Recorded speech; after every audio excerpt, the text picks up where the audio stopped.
Welcome to my YouTube channel, Tony Su Vega, your feng shui guru and paranormal expert.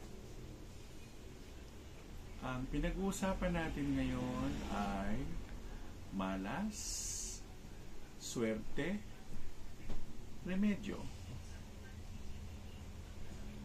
Ngayong taon ng wood snake,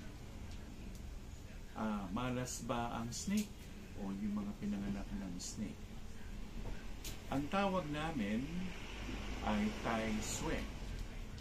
Siya yung leader ng 12 bantay ng mga animal zodiac signs.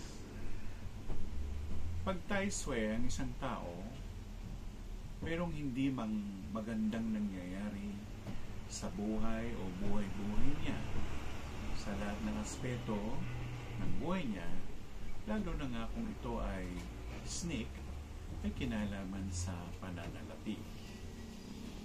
Maaaring magkaproblema siya tungkol dun. At may remedyo naman. Ano yun?